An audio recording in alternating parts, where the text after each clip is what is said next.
They say that the edit is the final rewrite, and that was certainly true for Annabelle too. The script for the movie was something like 117 pages, which is pretty long for a horror movie, but the script was also quite dense. There were a lot of things going on. The first cut of the film was over 2 hours, and it just felt too long. One of the first scenes to go was an early scene between Samuel and Esther.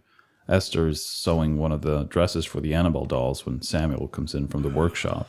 It was the scene we did in one long take, which can be fun to do, but it really limits you when you get to the editing room. I take it you're finished. The dolls are done. Yeah. Where's B? Upstairs, asleep. You don't say. But you seem so exhausted, Samuel. No. It was just pretend. Oh, you don't say. The point of the scene was just to show the happy times before everything went bad, but it felt like we got that from the other scenes, and this just made a long beginning even longer.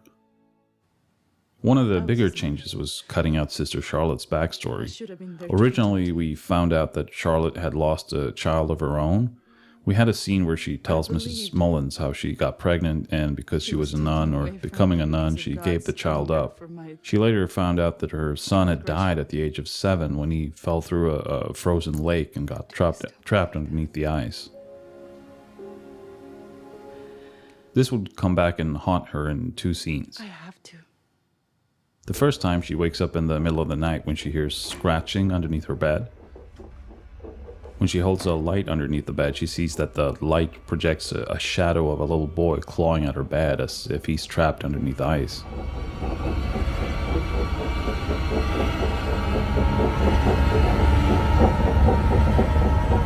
Mommy? The second time was towards the end when Janice takes the form of her son and berates Charlotte for giving him up. A version of this scene is of course still in the film, but we only used footage of Janice. Why'd you give me away? Padre nuestro que estás en el cielo, santificado sea Mommy? tu nombre. Where were you? Venga a nosotros tu reino. When I was trapped on the ice and drowning. Hágase tu voluntad aquí en la tierra You como... should have saved me. Another scene with Charlotte that we cut took place during the first night in the house. Charlotte walks downstairs, hears what sounds like a child's laughter, and goes to investigate.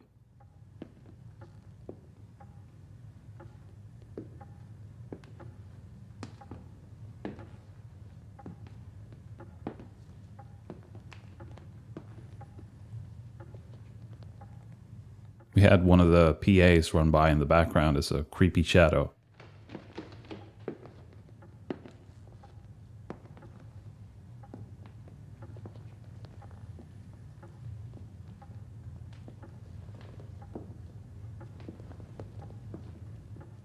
There's some nice looking images in this scene as Charlotte walks through the house and she almost gets a peek at Mrs. Mullins.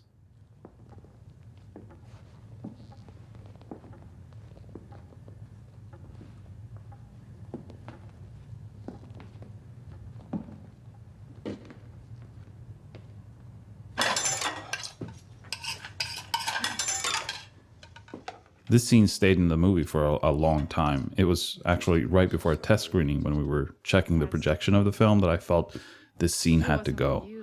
We needed to get to Janice walking into B's room quicker because that's the really fun stuff. So I asked my editor, Michelle, if she could hurry back to the editing room and cut that scene out before the screening started, which she did. I know the studio liked this scene, but the only thing I'm sort of missing from it are those nice images of Charlotte walking down the hallway. Mrs. Mullins would join us. Another change is originally Janice met B much earlier. The first time Janice goes into B's room, B puts her hand on her and tells her to hide. Hide! B's actually still in that scene for a split second if you look carefully frame by frame. We thought about having VFX paint her out, but I figured it could be a spooky Easter egg to keep her in there.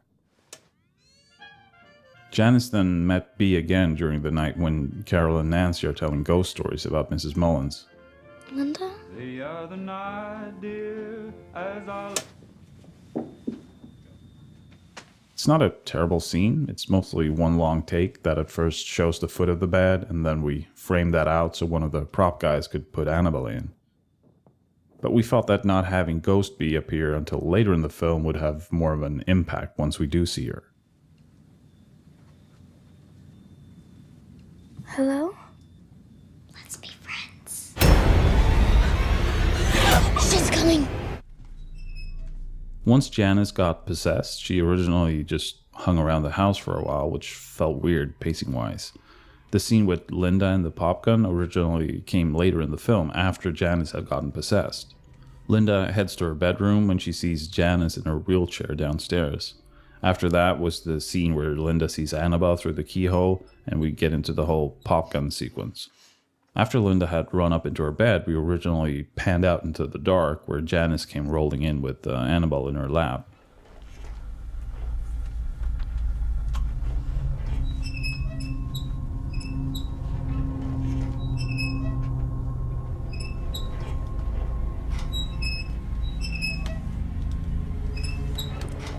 Lulu and Talitha did a great job as always, but I never really liked the scene. Janice? You shouldn't have that doll. Shh.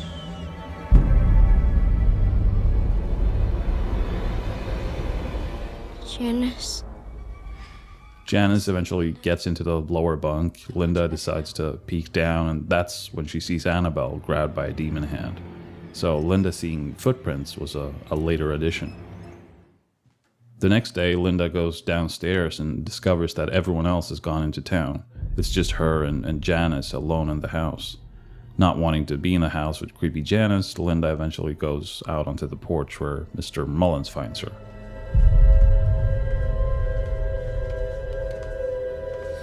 Sister Charlotte?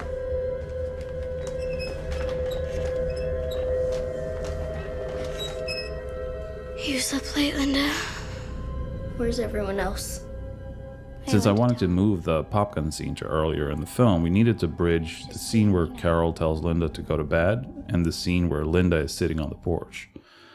We had shot the house during the night when Linda went to the well, and we'd shot it during the day from almost the same position.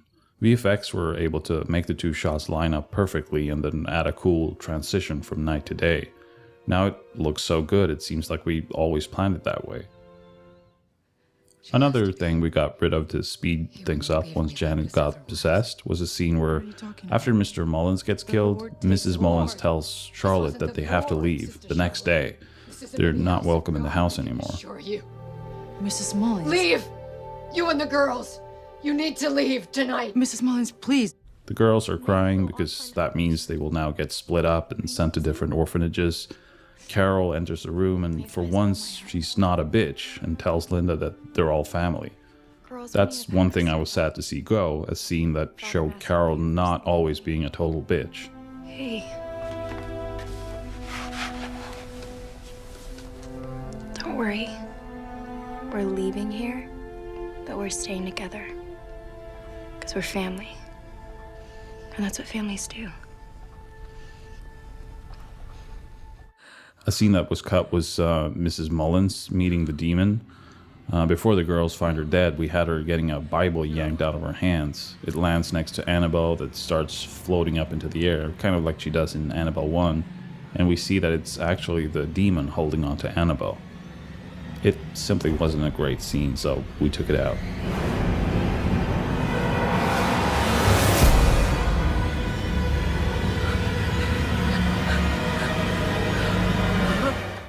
Two big changes towards the end of the film was what happens in the barn and in the dumbwaiter. Originally in the barn, Carol encountered evil Mrs. Mullins instead of the scarecrow. I always felt that the scene could have been better, so when it came to do additional photography, that was one of the things I wanted another shot at.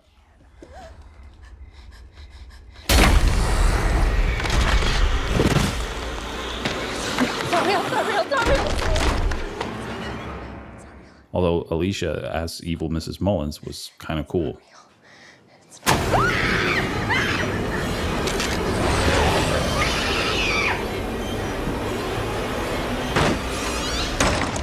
We'd already had the scarecrow outside, but all it used to do was land on the car in a cheap jump scare.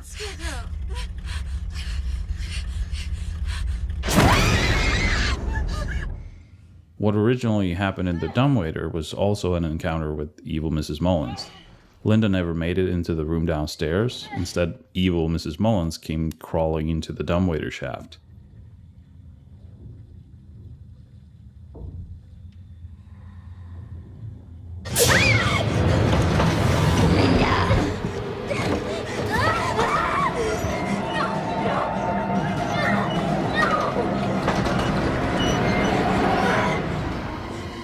We felt it made more sense to have it be Janice coming after Linda, and I wanted to add some extra creepiness by having Linda step into the dark bedroom downstairs.